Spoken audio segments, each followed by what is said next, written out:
Welcome back, learners. Today we're going to go ahead and do a review to get you ready for the Eureka Squared Module 5 Topic A Review. So this is for when we had just started learning about fractions and our unit fractions, our fraction bars. All of that's going to be on this Topic A quiz. So I'm going to go ahead and go through each type of question so you can do the best that you can and on the actual assessment. All right, so let's go ahead and get started. Go ahead and follow along with this video with your review page. Of course, before anything else, you're going to go ahead and write your name. Oops, you're going to go ahead and start writing your first and your last name so we know whose this is, and then go ahead and type your date here. So mine will be, I'm going to put 3/2/2026. Okay, that's when I'm doing this video. All right, so question 1. Of course, we want to go ahead and read the question so we know how to answer them. It says sort each shape by the way it is partitioned. So we're looking at these shapes here, and they're noted with letters, okay? So we'll call this shape A, shape B, shape C, shape D, and shape E, okay? And here it looks like it wants the ones that are partitioned into thirds, partitioned into fourths, partitioned into sixths, and not partitioned into equal parts. So we're going to find some that aren't even actual fractions because they're not partitioned into equal parts. We need to write the letter for each shape in the correct box. So you're going to look at shape A and tell me which one of these it would fit under, and then you're going to put that shape, okay? And so forth. All right, so let's go ahead and get started, all right? Okay, so let's look at A. Well, I can see that it's cut or partitioned into 3 parts. But one thing that I notice automatically is that these are not equal, right? This piece here is so much bigger than this piece. So this would not be partitioned correctly. So I already know that this one's going to go right here. So I'm going to put the A in the box because that tells me that shape A is not partitioned into equal parts. Now, some of these might go into multiples, like there might be another letter that's going to go in this box. So just go shape by shape. So let's look at B here. Okay. One thing that I do notice here, is this piece right here is not the same size as this piece, right? One is bigger than the other. So I know that this one also is going to go here. So remember how I said that there might be more than one letter in one box? That's what I meant. So shape A and shape B are both not partitioned into equal parts. Well, let's look at C. C looks pretty good, and I can see that there's 4 pieces or 4 partitions, 4 parts. And if it's cut into 4 parts, I know that's fourths. So I'm going to go ahead and put a C here. All right, now D, I'm going to look at D here. Oh, it has a lot of pieces. 1, 2, 3, 4, 5, 6, 7, 8. There's 8 pieces. But I can already see that these pieces are so much bigger than these two. So actually this one's going to have D right here. So that's 3 of them. I'll put it here since they didn't fit. And I'm going to cross these out so I know I've already used them. Okay. And my last piece here, I have 1, 2, 3. 3 pieces. Are they all equal? Well, yes, they are. So I know that those are thirds. And in this case, I did not have any of these shapes partitioned into 6. Okay, and that's how you're going to do question 1. All right, let's go ahead and move on to the next. Okay, so now we're on question 2. And it says, use a rectangle for part A and B. So it wants us to use this rectangle to answer these 2 questions. Part A, partition the rectangle into 6 equal parts. Okay, so I have to turn this into 6 equal parts. Then I need to shade 1 part. Okay, so what I'm going to do first. Now, one thing I know about the number 6 is it's an even number. Because it's an even number, I should probably start by cutting it in half, right, to turn it to 2 parts. So I'm going to cut it, or I'm going to partition it this way. You could do it this way as well, right? You could do it up and down.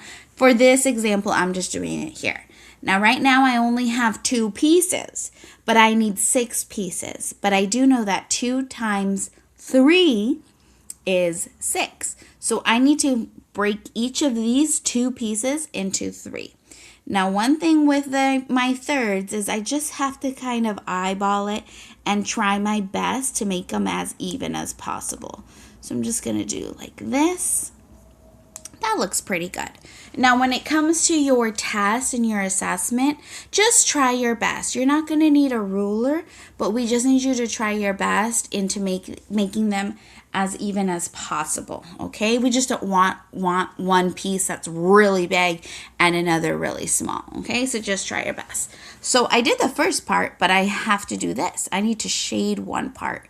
So I'm just going to pick one part, and I'm just going to shade, okay? So we already did part A, and I'll put a little check there so I know I'm done with that. What fraction of the rectangle is shaded? Write your answer in fraction form, okay? So how many pieces or how many partitions, how many parts did we shade?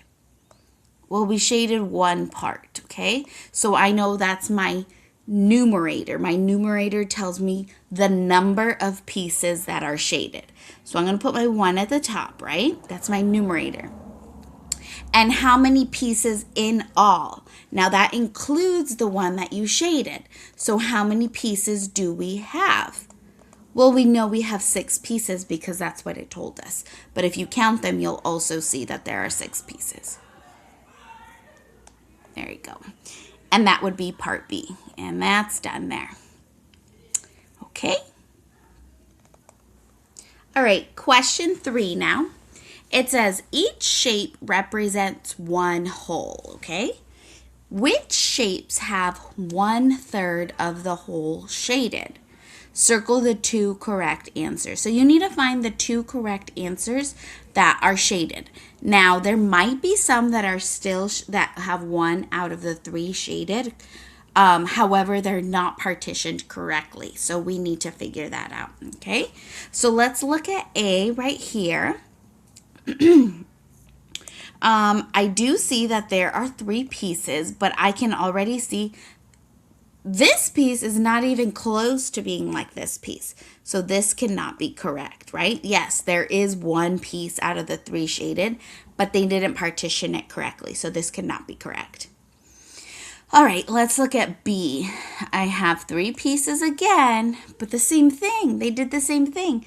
This top shaded piece is so much bigger than these 2 smaller ones. So this cannot be it either. C. Well, I do see that there are 3 pieces.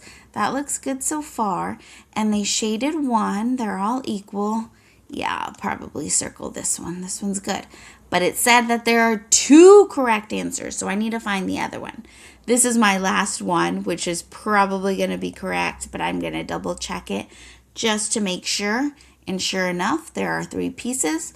All pieces are equal and only 1 is shaded. So this would be the correct answer. Okay? So you'll do the same thing on your test when it comes time for you to do it by yourself. There might be more options, but you're just going to follow the same steps. And make sure that you double check how many correct answers are there on the test. All right, so for question 4, let's go ahead and read those directions. It says match each fraction strip with the unit fraction that represents its shaded part. Each fraction strip represents one whole. Circle the 2. Oh, I think this is a mistake. This should not be there. I'm going to cross that out. This is probably not on yours. Okay? So all we have to do is match. So we're going to match these, okay? So what I see, let's see. So here I have 1 piece, 2 piece. So I know that my denominator is going to be 2. But how many are shaded? Only 1. And if I see they all are only shaded one part or one partition. So the numerator should be 1 for all of them, which it is, right? But this one has 2 pieces, right? It has one right here and one right here. So my denominator is 2. So let's find the one that has a denominator 2, which is right here. All I'm going to do is drag a line to it. That's all you have to do. Again, this one only has 1 piece shaded, but how many pieces in all? There are 4, so I need to find the one that has the 4 as the denominator, and it is right here. All right, so here we have, again, only 1 piece is shaded, but it has 3 pieces. Let's see if we can find it, and here it is. So we'll just make a line to connect it, and there's only 1 option left, but we're just going to double check just to make sure. Yep, those are 7 pieces, so this is 1/7. So that is how you would do number 4. And your last question is going to be very similar to this one. This one says, Rita eats 1/2 of a sandwich. So this is going to be a shape that represents Rita's sandwich, okay? Partition and shade the rectangle to show how much of the sandwich Rita eats. Okay, so I have to do a partition. So I have to cut this and then I have to shade it. So I know my denominator tells me how many pieces in all. In this case, I need to turn this one shape into 2 pieces. So if I wanted to cut, this is a square, so I could just cut it this way, right? There are different ways that you can partition. You can cut it straight down the middle, horizontally or vertically, whatever makes sense to you, okay? But I'm going to do it diagonally, just for the sake of this example. And then it says that one of the pieces need to be shaded because she ate 1 piece, right? She's already eaten 1. So I'm going to shade that. All right, and that's all you would need to do for number 5. All right, well, thank you for taking the time to review with me. I know you're going to do great when it's time for you to do on your own. Good luck, and I'll see you next time, and thank you for learning with Mrs. Thomas.